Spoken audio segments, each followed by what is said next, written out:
तो फिर आइए वहीं से बात शुरू करते हैं कि कर्म प्रधान, अरे विश्व करि राखा, अजो जस करई, सो तस फल चाखा, होई है ये सोई जो।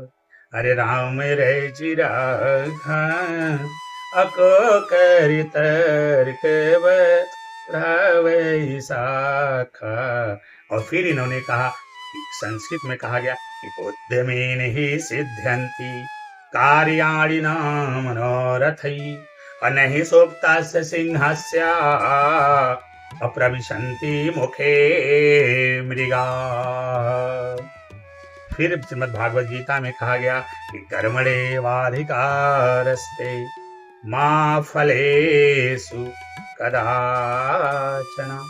ये बात हमने शुरू में कहा और फिर हमने कहा मैं इस बात को भी स्वीकार करता हूं, कर्म को प्रधानता देता हूं और कर्म को विशेषता प्रदान करता हूं, क्योंकि कर्म विहीन व्यक्ति जीवन में कुछ नहीं कर पाता।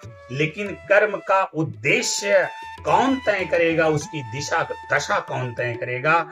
जब तक आपके कर्म की दिशा दशा तय नहीं होगी, आपको सफलता नहीं मिलने वाली है। तो अब दिशा और दशा कौन तय करेगा? वो ज्योतिष विज्ञान तय करेगा, आपके गुरु तय करेंगे।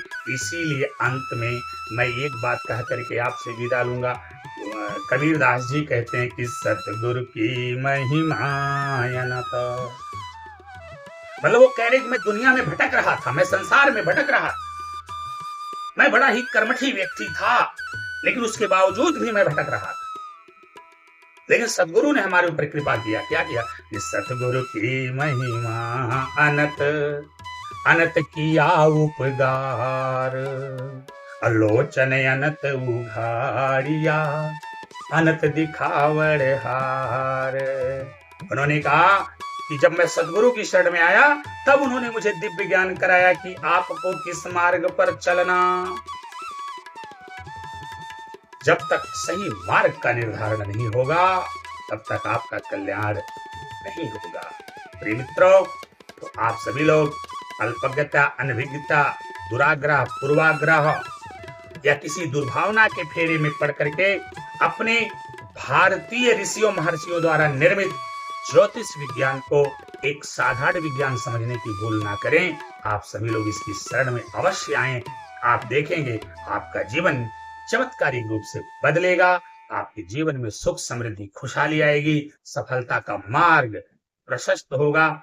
इन्हीं शुभकामनाओं के साथ मैं संजीव कुमार मिश्रा आपसे विदा लेता हूं। भगवान भोलेनाथ की कृपा आप सभी लोगों पर सदैव बनी रहे। नमस्कार।